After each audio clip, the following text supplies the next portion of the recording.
Hello and welcome to this Thursday edition of the World Report. I'm Arjun Mahendran. Let's take a look at what's making headlines around the world. External Affairs Minister S. Shankar is set to make a statement in Parliament later today regarding the deportation of 104 illegal Indian immigrants from the US. Now, the Indian government has taken note of the incident. The government is also considering a new law, the Overseas Mobility Bill 2024, aimed at establishing a framework, in fact, for the safety of Indian migrants. Meanwhile, a panel headed by Shashi Tharoor has presented a report on the issue, highlighting the need for better protection and support for Indian migrants abroad. The government's response to the deportation incident and the proposed new law are expected to be addressed in Jaishankar's statement in Parliament later today. Sheikh Mujibur Rahman's ancestral home in Dhaka was vandalized and set on fire, in fact, by a large group of protesters during a live online address by his daughter and the former Prime Minister Sheikh Hasina. The incident occurred on the 5th of February 2025, with thousands of people rallying in front of the house, which has been turned into a memorial museum. The protesters damaged the mural of Sheikh Mujibur Rahman on the building's boundary wall and wrote, "There won't be 32 anymore," before setting the house on fire. This is not the first time, let us remind you, the house has been attacked. It was previously set on fire on the 5th of August last year when Sheikh Hasina's nearly 16-year Awami League regime was toppled and she fled to India. Here's a report by my colleague Saurabh. An evening of chaos and anarchy on the streets of Dhaka. 32 Dhanmondi attacked. This, of course, used to be the home of Bangabandhu Sheikh Mujibur Rahman, the founding father of Bangladesh as a country. Now, elements that seem to be determined to completely dismantle the legacy of the man who was responsible for creating the nation of Bangladesh, having fought the Pakistani military that was committing atrocities alongside the Indian army and finally liberated the country to form Bangladesh, now seems to be under attack from the same country's people, or at least a section of people who seem to be radical elements, extremist elements. The home was attacked while former Prime Minister Sheikh Hasina was scheduled to deliver a speech, and of course this was called a bulldozer procession. The intent being very clear that they wanted, of course, to vandalize, destroy this property which had been turned into a museum in memory, in tribute of Sheikh Mujibur Rahman. Now, earlier, Prime Minister Sheikh Hasina last year had to flee her country. This was when a revolution took place. But since then, extremist elements, radical elements have had almost a free run in Bangladesh. Even yesterday, when this attack took place, there was very little action by the police or law enforcement. In a sense, a free run was allowed. This property was attacked. And this is, of course, significant of the larger situation in Bangladesh where minorities continue to come under attack, especially the Hindu community, and also the legacy of Sheikh Mujibur Rahman is also being systematically dismantled by certain radical elements, extremist elements, under the garb of protesters who seem to be fighting fighting fascism, as they say, that existed under the Prime Minister Sheikh Hasina's rule. They say there were atrocities during Sheikh Hasina's rule. They allege that there were attacks, targeted disappearances, etc., and they will not allow that. However, they are now targeting the legacy of Sheikh Mujibur Rahman. Prime Minister Sheikh Hasina is the daughter of Sheikh Mujibur Rahman, and this is not the first time that 32 Dhanmondi has seen violence. It has seen violence in the past. It has seen violence earlier last year, and it has seen significant violence in the past as well. So obviously, yet another example of anarchy and chaos on the streets of Dhaka. United States Secretary of State Marco Rubio has said he will skip the Group of 20 talks in South Africa amid an escalating spat between Washington and Pretoria over a controversial land expropriation law. Now, Rubio's announcement on Wednesday came days after US President Donald Trump, in fact, threatened to cut aid to South Africa over its passage of legislation allowing the seizure of land without compensation in certain circumstances. Now, South Africa, which holds the G20 presidency until November this year, is set to host a meeting of foreign ministers from the 20th of February to the 21st of February in Johannesburg.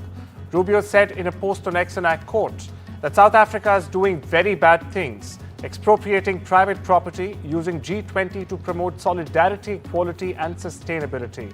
He also said, job is to advance America's national interests, not waste taxpayer money or coddle anti-Americanism.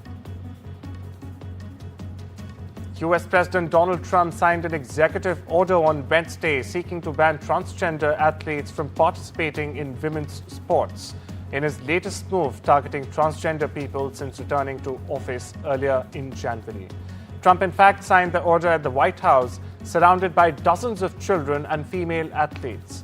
The order gives government agencies authority to deny federal funds to schools which allow transgender athletes to compete on women's teams. He also said he would be pushing the International Olympic Committee, in fact, to change its rules on transgender athletes before the Games return to American soil in 2028 in Los Angeles. US President Donald Trump has made a surprising announcement that the country would take over the Gaza Strip. The statement has come amidst the ongoing Israel-Hamas conflict and a recent ceasefire agreement.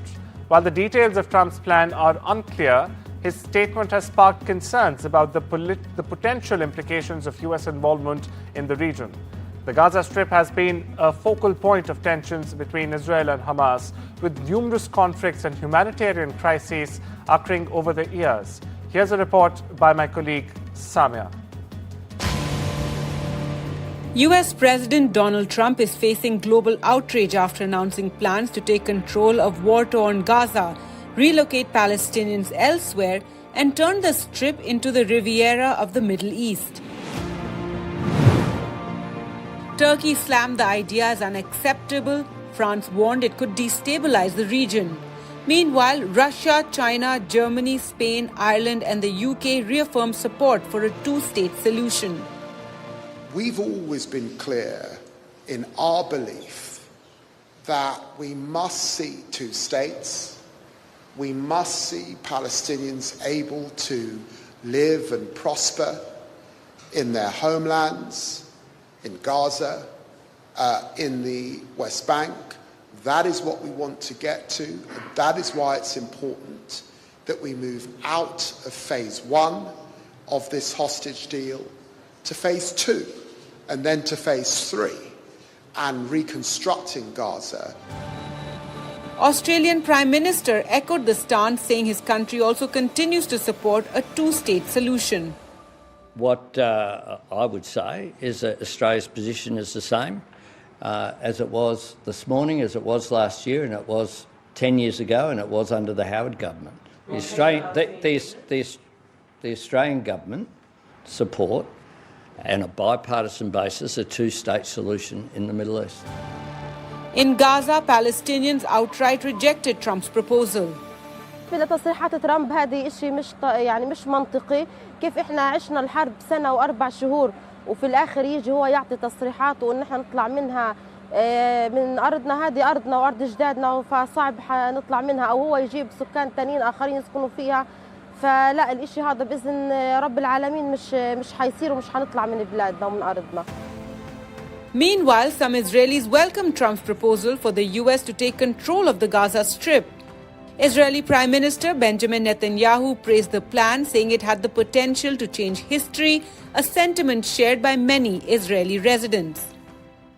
בתור מי ששירת 8 חודשים בעזה במילואים האחרונים, אני חושב שצריך באופן חד משמעית להסכים עם התוכנית של טראמפ, לפנות את כל הערבים משם, לבנות שם שטח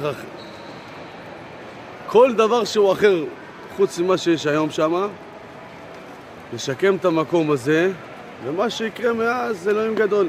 אבל מה שבטוח, לתאר את המקום הזה פעם אחת זה מצוין לפי דעתי. As global outrage over Trump's plan intensifies and Palestinian resistance holds firm, the future of Trump's plan remains uncertain.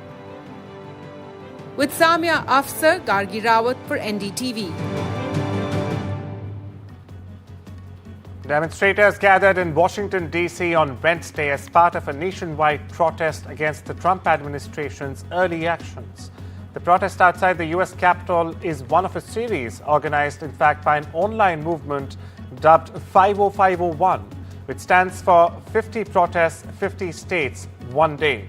Protesters aim to push back against a number of measures, in fact, being put into place by the administration of President Donald Trump, which they say violate federal law and U.S. Constitution, such as attempts to essentially dismantle the U.S. Agency for International Development, or USAID.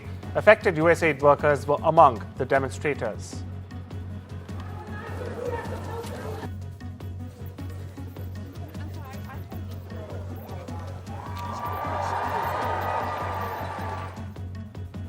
President Trump has signed a memorandum reimposing maximum pressure on Iran, aiming to deny the country a nuclear weapon and counter its malign influence. Now, the move is part of a broader effort to ramp up maximum economic pressure on the country. In response, Tehran has dismissed Trump's order as a quote-unquote failed experience. The country's currency, the rial, has in fact dropped to a record low of 850,000 rials per $1. Meanwhile, Donald Trump has instructed his administration to either alter or cancel the sanction waivers for the Chabahar port project, a decision that could hinder India's connectivity initiatives with the Central Asian country. It was in November 2018 that India received a sanction waiver for the port project from Trump during his first term. Now, ahead of Prime Minister Narendra Modi's potential White House visit that could happen as early as next week, Trump has ordered his administration to apply maximum pressure on Iran to end its nuclear threat, curtail its ballistic missile program, and stop its support for terrorist groups. US President Donald Trump is set to unveil his Ukraine peace plan next week. Now, this is according to Western media. The proposal is expected to, in fact, be presented at the Bavarian conference, where Trump will likely outline his strategy for ending the ongoing conflict between Russia and Ukraine. After a suspension lasting over 2 months, the Bangladesh Assistant High Commissioner in Agartala has resumed accepting visa applications as of Wednesday this week. Now, the move has been warmly received by numerous individuals eager to visit the neighboring Bangladesh for various purposes, including reuniting with relatives. The suspension of visa and consular services was initiated upon quote-unquote a security situation on the 3rd of December last year, following a security breach at the mission a day ago. And according to reports, Elon Musk, the CEO of Tesla, who is also part of Donald Trump's administration in the US now, is likely to call on Indian Prime Minister Narendra Modi during the latter's visit to the US next week. Now, PM Modi is expected to be in the US from the 12th to the 14th February after an invitation from US President Donald Trump. Musk is likely, in fact, also to be a part of a select group of CEOs who will meet PM Modi on the 13th of February. Musk has had plans to take Tesla cars into the Indian market for a few years now.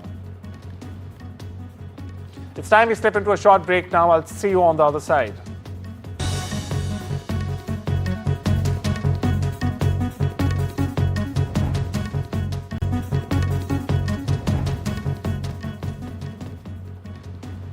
Welcome back. You're watching The World Report with me, Arjun Mahendran.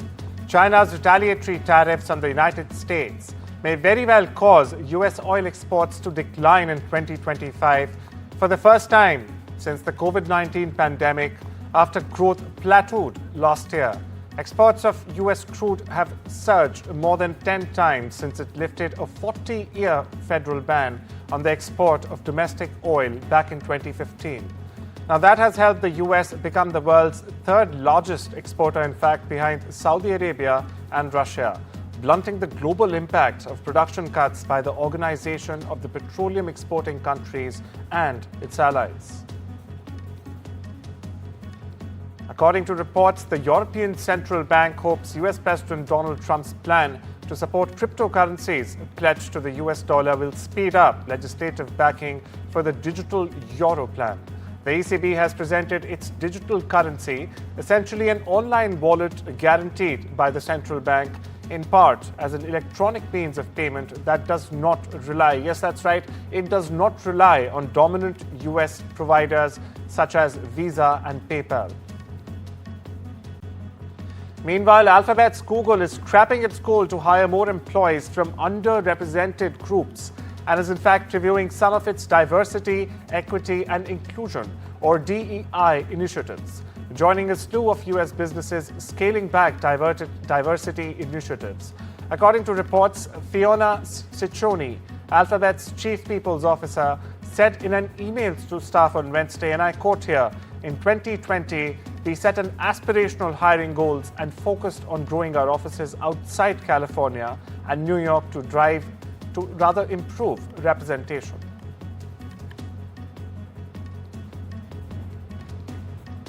South Korea's industry ministry has temporarily blocked employee access to Chinese artificial intelligence startup DeepSeek. Now, this is due to security concerns, a ministry official said on Wednesday, as the government urges caution on generative AI services. Reports added that the government issued a notice on Tuesday calling for ministries and agencies, in fact, to exercise caution about using AI services, including DeepSeek and ChatGPT, at work. England captain Jos Buttler won the toss and opted to bat in the first ODI against India at Nagpur's Vidarbha Cricket Association Stadium. Harshit Rana and Yashasvi Jaiswal were handed their ODI debuts in the series opener. On the other hand, Indian legend Virat Kohli missed out from being figured in the playing 11 owing to an injury.